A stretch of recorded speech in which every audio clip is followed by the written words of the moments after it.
मित्रों, मैं संजय कुमार। पीछे लगातार मैंने ये कोशिश की है कि करंट अफेयर्स पे टॉपिक को धीरे धीरे बढ़ाया जाए।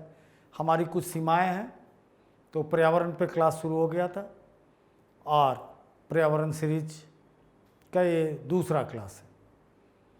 अभी हुआ क्या है कि ये तो आप मान के चलो कि कोई ऐसी परीक्षा भारत का विश्व में नहीं होने जा रही है जहां पर्यावरण पे प्रश्न नहीं होंगे।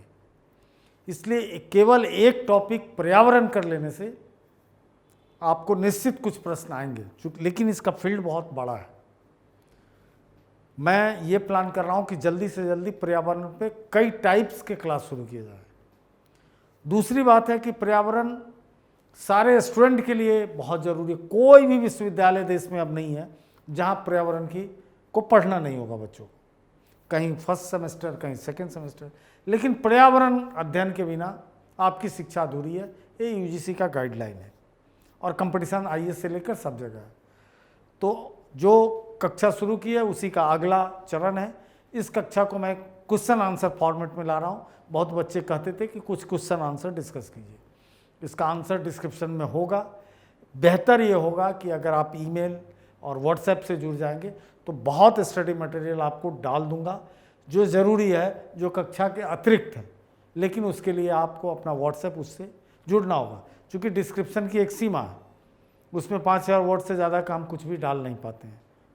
तो लिंक डाल सकता हूँ मैं बनाकर, तो कोशिश करूँगा लिंक बनाने का। लेकिन अगर जल्दी से जल्दी आप जाना चाहते हैं तो एक तरीका अपना ईमेल एड्रेस दे दीजिए, हम लोग भेज देंगे। कुछ भी जो कंपटीशन का है, जो बच्चे जिस पर्पस के हैं उनको सारी चीज़ें भेज दी जाएगी। अब आज है जलवायु परिवर्तन का दुष्प्रभाव के रूप में विस्थापन की चर्चा करें। ये बड़ा बर्निंग टॉपिक हो चुका है विस्थापन, चूँकि जलवायु परिवर्तन पुनः एक नए माइग्रेशन को जन्म देने जा रहा है। दुनिया के बहुत सारे लोग इधर से उधर होंगे, बेघर होंगे। ऐसे लोग होंगे जिनकी कोई राष्ट्रीयता नहीं होगी। अगर हम लोग का रवैया यही रहा तो बहुत सारे लोग रिफ्यूजी जीवन जीने को बाध्य हो जाएंगे। तो पहला प्रश्न है, जलवायु परिवर्तन का दुष्प्रभाव के रूप में विस्थापन की चर्चा करें। या क्या आप इस मत से सहमत हैं कि जलवायु परिवर्तन के कारण लाखों लोगों को अपना मूल निवास छोड़ना होगा? अथवा एक छोटा जलवायु प्रवासी पर टिप्पणी लिखें। एक नया टर्म आ गया जीके के लिए, जलवायु प्रवासी, क्लाइमेट माइग्रेंट। अभी अलग अलग ढंग के माइग्रेंट थे। हम इंडिया में बोलते थे Punjab migrant, Kashmiri migrant, Pakistani migrant, अलग अलग। तो एक नया माइग्रेंट का वर्ग खड़ा होने जा रहा है, जिस वर्ग का नाम है, जिसका नाम होगा जलवायु प्रवासी। आखिर मानवता अपने विकास में इस ढंग से पागल हो गई कि उसे पता ही नहीं है कि क्या क्या समस्या खड़ी हो गई है। कुल मिला के हम सबका अस्तित्व खतरे में है और हम सब अपने लिए फांसी का फंदा बना लिए हैं। इसलिए संभल जाइए।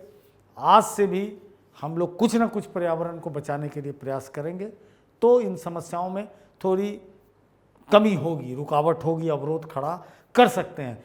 बिगाड़ा हम लोगों ने है, ठीक भी हम लोग कर सकते हैं।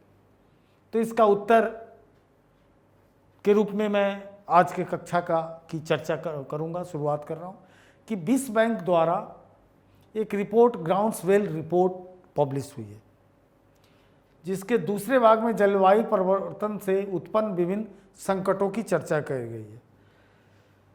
जिस संकट में सबसे बड़ा जो संकट दिख रहा है वैज्ञानिकों को, वो संकट क्या है? तो वो संकट है माइग्रेशन की, वो संकट है प्रवासी बनने की और देशांतर की। बहुत सारे लोगों को अपना मूल निवास बदलना होगा। यही इसके दुष्परिणाम का एक ऑब्जेक्टिव उत्तर है, एक वस्तुनिष्ठ आंसर है। उसके बाद क्या दृश्य संभावित किया जा रहा है इस रिपोर्ट में, ग्राउंड्सवेल रिपोर्ट में, कि क्या दृश्य क्रिएट होगा? तो पहला होगा कि अनाज का उत्पादन कम हो जाएगा। अगर अनाज का उत्पादन कम हुआ तो मनुष्य को भोजन के लिए भटकना पड़ेगा। समुद्र तल की ऊंचाई बढ़ जाएगी तो क्या होगा? समुद्र किनारे जितने शहर हैं, जितने बंदरगाह हैं, इतना बड़ा डेवलपमेंट का काम हुआ है, सब खत्म हो जाएंगे। हमारे भी 4 महानगर में 3 समुद्र किनारे हैं। भारत के 4 मेगा मेट्रोपॉलिटन में यानी दिल्ली, मुंबई, चेन्नई और कोलकाता में 3 समुद्र के किनारे हैं और तीनों का अस्तित्व खत्म हो जाएगा अगर ये रवैया रहा तो। उसके बाद सभी समस्याओं के चलते क्या होगा? हमको माइग्रेट करना होगा। अब बॉम्बे के लोग कहाँ माइग्रेट करेंगे? चेन्नई के लोग कहाँ करेंगे? कलकत्ता के लोग कहाँ करेंगे? तो समुद्र तल बढ़ेगा, खेती की कमी हो जाएगी, कहीं अतिवृष्टि होने लगेगी, कहीं अल्पवृष्टि होगी। और मज़ेदार बात है कि इसका मोटा मोटी प्रभाव विश्व के हर भाग पे पड़ने जा रहा है। एक अनुमान इस रिपोर्ट में लगाया गया है कि 216 मिलियन लोग यानी 21 करोड़ 60 लाख लोग इसकी चपेट में आएंगे। 21 करोड़ 60 लाख लोग इसके चपेट में आएंगे जो अपना देश छोड़कर इधर से उधर भटकेंगे। इसका सबसे ज़्यादा प्रभाव आधे दर्जन क्षेत्रों पे पड़ने जा रहा है। हाफ डजन एरिया जो है उस पे सबसे ज़्यादा क्षेत्र कौन है? तो लैटिन अमेरिका, जिसको आप दक्षिण अमेरिका भी कहते हैं, नॉर्थ अफ्रीका, सब सहारा अफ्रीका, पूर्वी यूरोप, ईस्टर्न यूरोप, उसके बाद एशिया, एशिया में मध्य एशिया, दक्षिण एशिया, पूर्वी एशिया। हम कहाँ हैं? दक्षिण एशिया। हम भी इससे बाहर नहीं हैं। कहाँ कहाँ प्रभाव पड़ेगा? तो अनुमानतः 21 करोड़ जनसंख्या 21 करोड़ 60 लाख पे पड़ेगा, साउथ अमेरिका पे पड़ेगा, उसके बाद नॉर्थ अफ्रीका पे पड़ेगा, सब सहारा अफ्रीका पे पड़ेगा, एशिया पे पड़ेगा, यूरोप पे पड़ेगा। यूरोप में कहाँ सबसे ज़्यादा पड़ेगा? तो ईस्टर्न यूरोप में पड़ेगा। एशिया में तीनों पार्ट में पड़ेगा, मध्य एशिया, हमारा दक्षिण एशिया और पूर्वी एशिया पे इसका पड़ेगा। सबसे बुरा हाल इन 6 क्षेत्रों में से सब सहारा अफ्रीका का है, जो ये आधे दर्जन जगह हैं जोग्राफिकली, जगह तो बहुत हो जाएंगे। तो इसमें सबसे कठिन दौर किसके सामने है? सब सहारा अफ्रीका पर। क्या होगा? इसके 3 ठोस वजह हैं। मरुस्थलीकरण, जमीन किसी काम की नहीं रह जाएगी। दूसरा है कि इस इलाके में समुद्र का जो तट है वो बड़ा भुरभुरा स्वभाव का है, तो कोई अवरोध अपने ओर से वो खड़ा नहीं कर सकता है। और तीसरा कि अधिक से अधिक इस क्षेत्र में लोग क्या करते हैं? खेती करते हैं अपने जीविकोपार्जन के लिए, तो खेती चौपट हो जाएगी। ऑलरेडी मरुस्थल है तो और उसमें बढ़ोतरी होगी, उसका संकट, और समुद्र तल ऑलरेडी उनका भुरभुरा है तो वो उस चीज़ को कहीं से नहीं रोक पाएंगे। यहाँ से लगभग 86 मिलियन 8 करोड़ 60 लाख लोगों को हटना पड़ेगा, कोई नहीं रोक सकता उनको हटने से। 8 करोड़, सोच लीजिए कितने लोगों को हटना पड़ेगा। दूसरी ओर उत्तरी अफ्रीका की आबादी का 9% 1 करोड़ 90 लाख लोग जल की गंभीर समस्या से भटकने लगेंगे। पानी ही नहीं मिलेगा पीने के लिए, अभी भी दिक्कत हो रही है।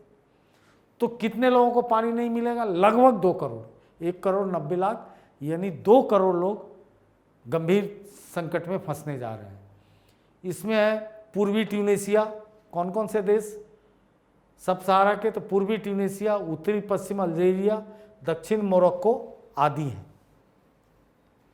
उसके बाद बारी हमारे दक्षिण एशिया की आती है।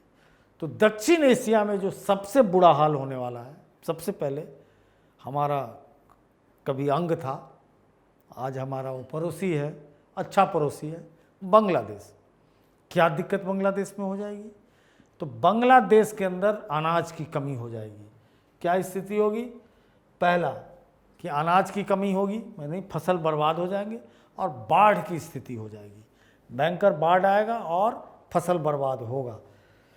तो तो अगर हालत नहीं सुधरा तो 2050 तक लगभग 2 लाख बांग्लादेशियों को छोड़ना होगा।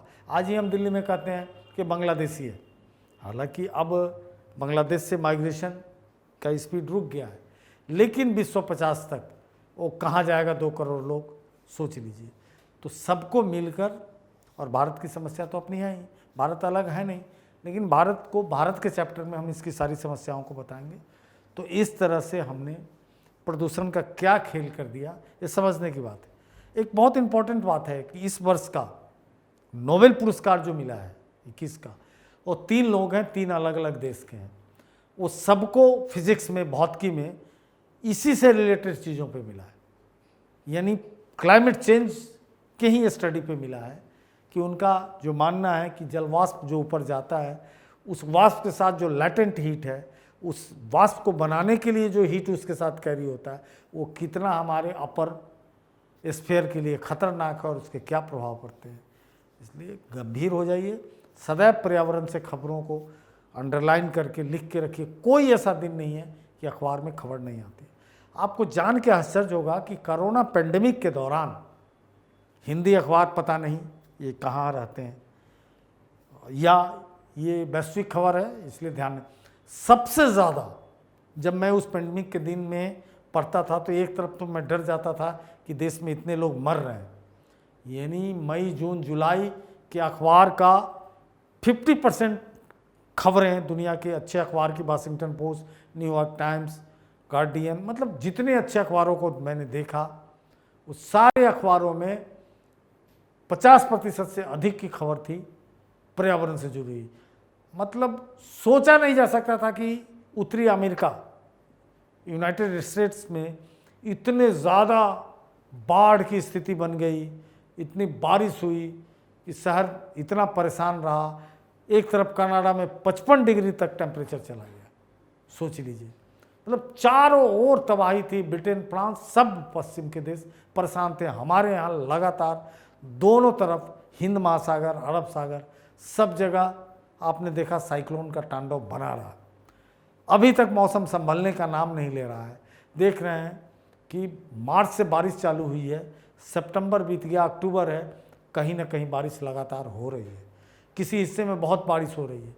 दूसरी मज़ेदार बात बता दूं कि कुछ हिस्सा जो बारिश के लिए बहुत प्रसिद्ध था, जैसे मेघालय का चेरापूंजी जो सबसे ज़्यादा बारिश का क्षेत्र है, वहाँ बारिश घट रहा है, कहीं अति कहीं कम।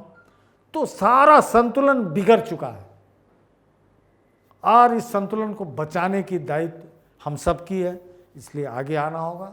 ये पहला आग्रह मेरा है कि पर्यावरण के प्रति सचेत हो जाइए, और दूसरा आग्रह इस चैनल को सब्सक्राइब कीजिए, अधिक से अधिक लोगों के बीच इसे ले जाइए। जय हिंद। फिर दूसरी contact email straightforwardclasses@gmail.com, phone number 9013011749, WhatsApp 8800740094।